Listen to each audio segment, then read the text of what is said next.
Would you please go out with us? Yeah, please. Please? Think it'll work? Oh, definitely.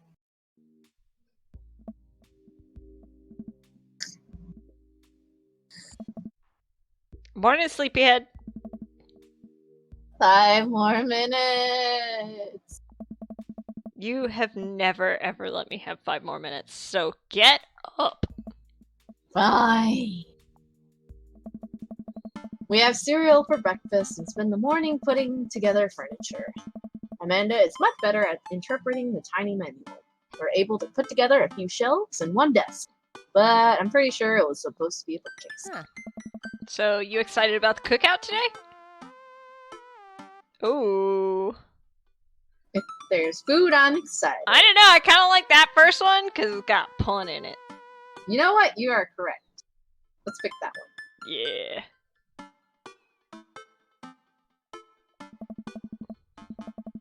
I'll see this as a learning opportunity. If I can snake some hot grill tips, I think we can consider it a success. Don't you want to meet some of the people in the neighborhood? I'll probably end up standing uncomfortably in the corner with a plate of food and hope that nobody talks to me. Dad, you're a beautiful work in progress. We will get that butterfly to emerge from the cocoon. The social butterfly. Well, we better start getting ready.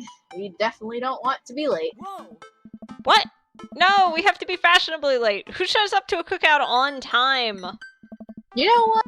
We're going early, just because you said that. I head out the door and Amanda reluctantly follows. We walk across the street to Joseph's house with a store-bought veggie plate. I'm a terrible cook if it doesn't involve a grill. Whew, I guess we're not as early as we thought we were. Joseph's backyard is already packed with people and the smell of hot dogs wafts through the air. Small children run through a sprinkler and adults chat in small clusters. I set our veggie plate down on a table next to 2 other veggie plates. Hey, there's Joseph. I wave to get his attention. The moment he sees us, he jogs over, arms open wide. Oh, welcome. I'm so glad you two are here. And you brought veggies! Oh. Let me introduce you to my family. Kids, come on over here. This is Chris, my eldest. Grumpy. Hi. This is Christian and Christy. They're twins. Hey. They stare creepily and say nothing. Then, of course, here's our youngest, Krish. Wait, where's Krish? Maybe Mary put him in his crib. Oh no, it's the woman from the bar the other night. What is she doing here? Oh, and how could I forget my lovely wife, Mary? Ah! Joseph becks her on the cheek. She smiles. Ah! I don't. Ah, Mary, sweetheart. Did you put Krish to bed? I'll have to go look for him. What? You'll have to... Joseph takes a moment and regains his composure. Mary, this is our new neighbor, Ness and his daughter, Amanda. I'd shake your hand, but I have a glass of wine that I need to tend to. I love her. Nice to, meet you, Mary, for the first time. Charmed. Well, I have to go over there now. Mary leaves. Oh god, this is so awkward. I wonder if Joseph knows. I wonder if Mary knows that Joseph knows. I wonder if Joseph knows that Mary knows that I know. It takes all of my energy not to run away from the barbecue and start fresh in a new city. Oh. My wife has a wonderful sense of humor. But please, you two enjoy the barbecue. All the guys are really excited to meet you. Amanda and I mill around and try some of the food spread out on the table. I pick at some deviled eggs. Amanda grabs a small paper plate and immediately begins piling it with bait. I don't want to have to make friends. Come on, Dad. Who are you gonna party with when I go off to school? But I don't want to have to do parties, pleasantries. Oops. Dad! They're gonna talk about weather. Go do it. Make a friend. But how could I possibly abandon my only child at a social function? That's bad parenting. This plate of cookies is my new dad. Bye. Oh. Wow.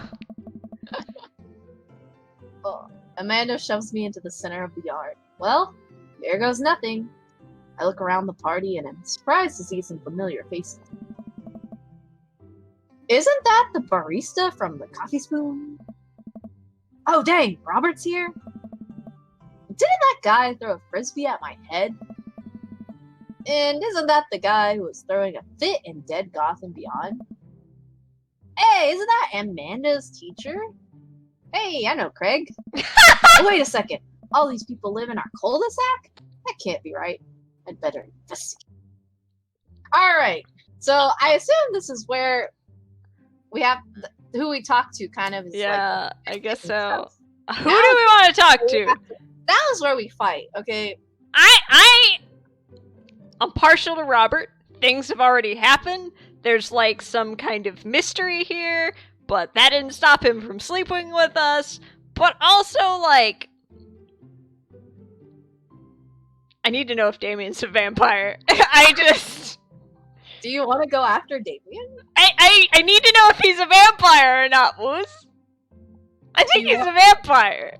Do you want to date Damien? Vampire?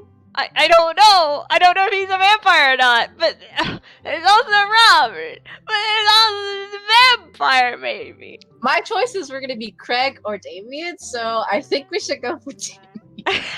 Okay. That works, because that's the one we match up on, I guess. Okay, let's do it. Let's try it.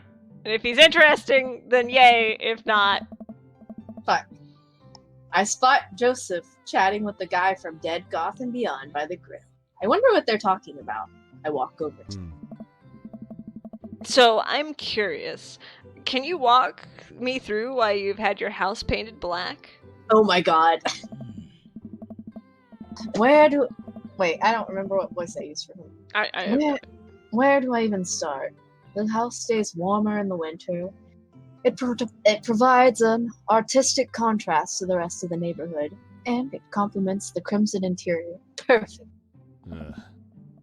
It's definitely an interesting choice. Thank you. I'm very proud of my abode. Oh. Ness, I was just having a conversation with Damien here about his aesthetic design decisions. Damien regards me up and down with a warm but critical eye. How do you do? I don't believe I've had the pleasure. I think I saw you in Dead Gotham Beyond the other day. Oh, Damien's face turns bright red. His mouth! I must apologize for my behavior on that day. You see, I take the goth lifestyle very serious, and to be caught in a ruse by such a corporation as Dead Gotham Beyond was profoundly frustrating indeed. I hope you know that, while my anger may have been justified, it was no such way for a gentleman to act. It's okay, man. Do tell me about yourself. Are you new to the area? Yes, my daughter and I just moved in the other day. She was the one I took to Dead Gotham Beyond. Very good taste on her part. Does she partake in the goth lifestyle? I think for a second. I look over to Amanda, who's hanging out with some of the older kids in the neighborhood. Oh my. Hey, Amanda! Would you consider yourself a goth? Amanda yells back. I wouldn't necessarily try to fall under any one specific label, but I guess if I had to choose, I would more describe myself as twee hipster with some normcore leanings. Bats are cool, though.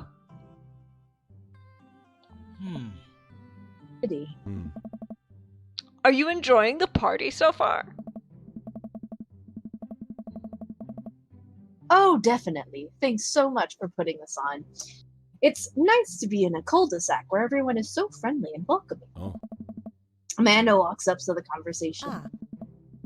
I also like The Lost Boys a lot. Really good movie. Does that count as goth? Oh. That it would, my dear. I don't believe we've had the pleasure of meeting. Damien Blood Wow! at your service. He really is hardcore about this. Damien finishes the sentence with a flourish and a bow, producing a single rose and offering it to Amanda. Amanda blushes and returns the gesture with a curtsy. My, do you know how to treat a lady? Whoa! Hello, Amanda. Well, it's both of them at Alright, once. you ready? Hello, Amanda. Seemingly out of nowhere, Joseph's twin kids appear. Are they speaking in unison? Hey! Won't you? Come play with us? Come play with us forever. Guys, enough with the creepy twin shtick. We've talked about this. Christian and Christy slowly back away. Where do you think I got that from? Mary pops into the conversation, wine in hand. I, don't know. Mary takes a long sip of the wine. I think I may have taped over a VeggieTales VHS with The Shining. Who knows? Oh my goodness! She's a terrible mother! Ooh, ooh. She takes a sip of her wine. Oh, where's Krish? Give it a rest, buddy. Ugh. Wasn't he with you? You had him a moment ago. He's probably stuffing dirt in his mouth. He'll be alright. Toddlers are pretty. I have like concerns. Mary at all. Very terrible. I think Boyo's gonna be single in the near future. Yeah. Good for him. Mary tips her glass to me.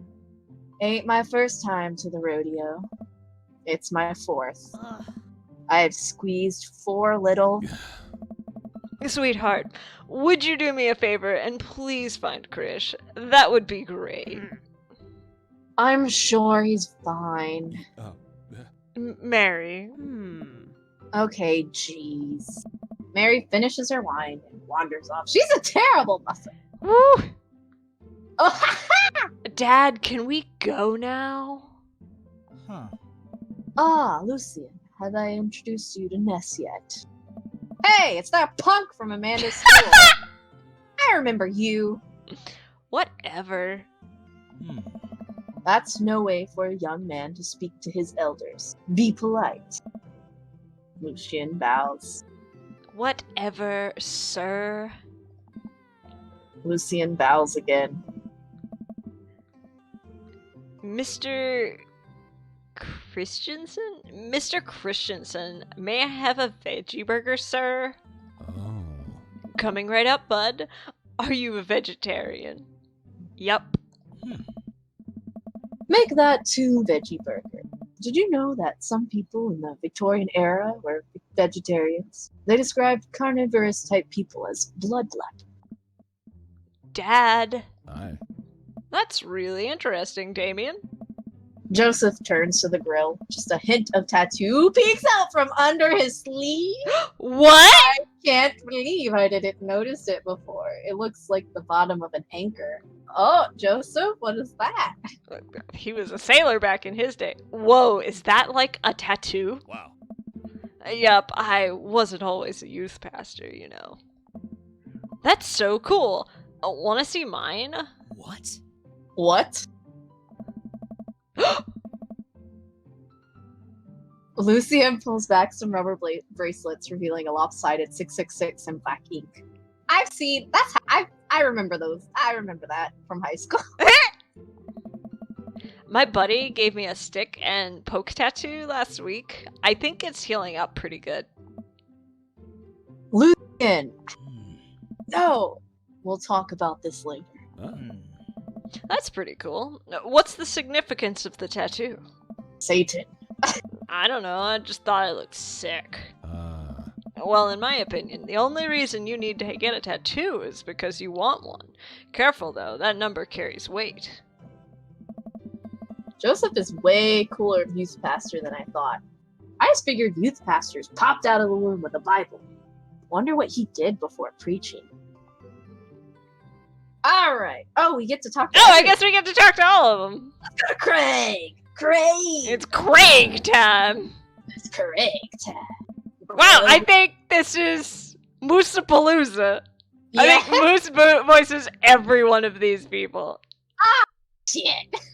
You did this to you, Moose. You're right, and then you get to voice everyone in the next crew. Do I? It's Robert and... Oh, it is! Okay. We all did this to ourselves. Matt and Hugo seem to be embroiled in an intense discussion. Craig looks on, smiling politely. I walk over to say hello. This is gonna be rough. Let me have some tea. Alright, let me remember who's who. Okay, Hugo's the teacher. Hugo's the teacher. Well, I don't think it's fair to try and compare two art movements like that. Periods in art only exist because they're a unique byproduct of the social and political climate of a time and place. And to try and take something like, say, the Rococo period and compare it to postmodernism in America. You're completely disregarding the context in which a work of art is created. Matt and Hugo seem to be so busy talking that they don't notice me. Craig leads in.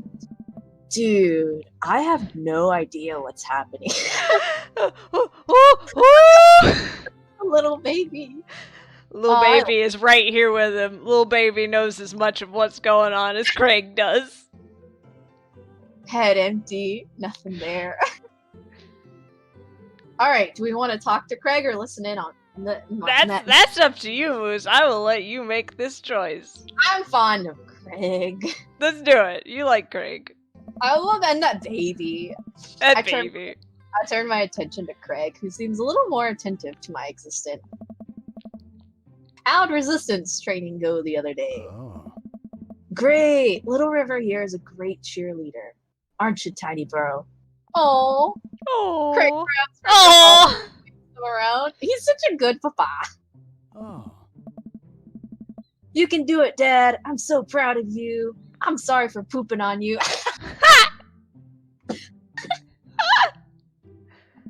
Oh, she must be a handful at that age. Oh, they always are. Bro. But it's so worth it. Craig grabs River's arms again and waves them around. Also, I'm sorry for throwing up on you, Dad. Oh, the baby's smiling. How you settling in? Let's see. It's almost done, I think. Yeah. Yeah. Still a few odds and ends to take care of before I can really call myself settled, but I think we can upgrade the situation to livable. We did livable throughout the entirety of college.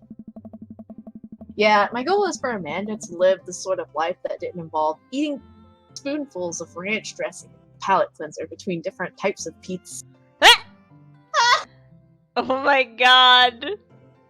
I love them. She still does, though. Hey, she takes after her dad. Ness, how are you liking the neighborhood? It's pretty nice. Everybody's been super friendly. Hey. Seems like your daughter is fitting in just fine. Matt points across the yard to where Amanda, Daisy, and another young girl are playing. They're all sitting cross-legged in the grass, picking weeds and weaving them into little flower crowns. It's pretty adorable.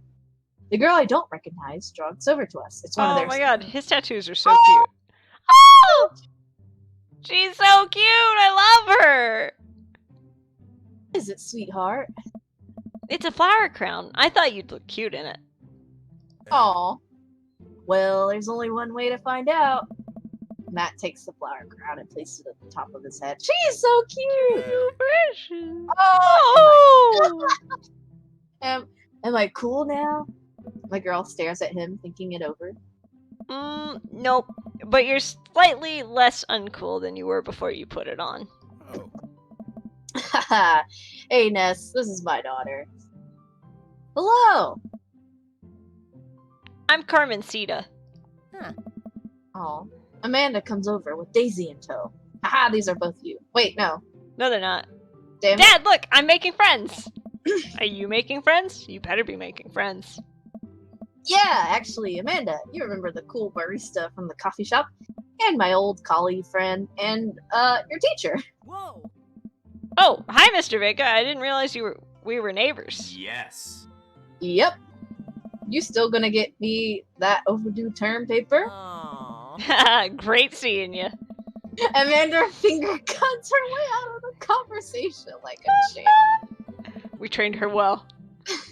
She learned the finger guns move from me. I'm very proud. Oh. She's definitely a charmer. Speaking of which, where did my son go? What? Hugo looks around the party.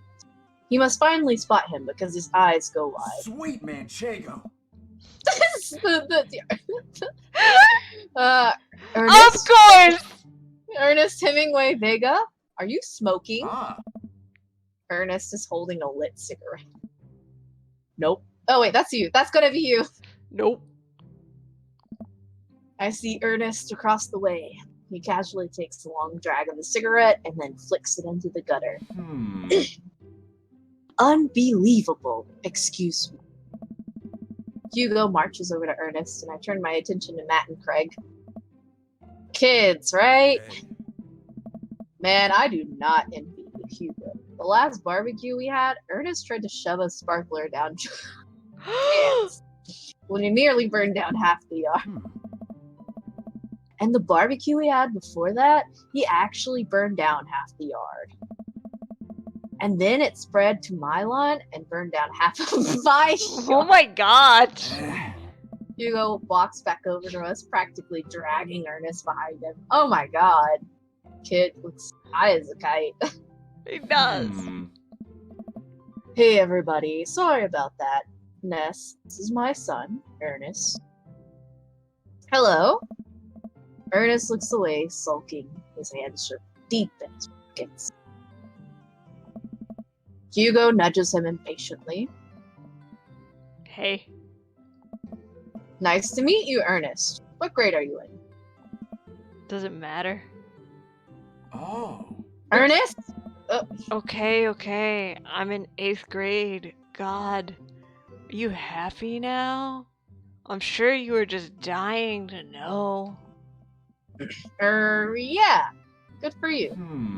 Can I go now? I'm tired of talking to old dudes who blame my generation for the failing economy. Oh. Oh my god. Who blame my generation for the failing economy. Ouch. Ernest. Oh yeah, because I'm totally embarrassing you. He's got a stank face. Yeah, oh my god. Ernest puts in earbuds and storms off to stand in the corner. Well, that was certainly something. He seems nice. Hugo puts his head in his hands and sighs. I'm so sorry. He's having a really rough time. As much as I want to be the cool dad, I have to be the authoritarian dad, and he clearly resents. Oh. I mean, I think as a dad and teacher, that's about as authoritarian as you can get. Honestly, are any of us cool dads? Is it even possible to be a cool dad? What? I'm as cool as a cucumber. Hey, dude. See, that right there. You can't say that. Oh. My kids think I'm cool. But for how long, Craig? How long do we get to be the cool dads? Oh. I, don't know. Oh. I think we just have to accept the fact that, as dads, we've become the machine we once raged against, and accept our fate to unironically wear socks with sandals. Your kids may think you're cool now, but the moment they hit puberty, you're doomed. Amanda's 18, and she still thinks I'm cool. I yell across the yard to my daughter, Amanda! I'm cool, right? Amanda just laughs. She just keeps laughing. I see your point. Oh no. As much as we all want it, I don't think it's as important to be a cool dad as it is to be a good dad. We can't all be best friends with our kids. It just doesn't work. I mean, look at me and Ernest. Oh. Our jobs as parents is to make sure our kids turn out okay. Hmm. Yeah, you're right, but it'd be nice to have it both ways. Oh. Hearing these guys talk about this makes me think about my relationship with Amanda. We get along so well, but there might come a time when it won't be like that. College when that happens? Hey. Don't let us eat up your time, Ness. Go meet some of the other people around the neighborhood. That got existential. Yeah,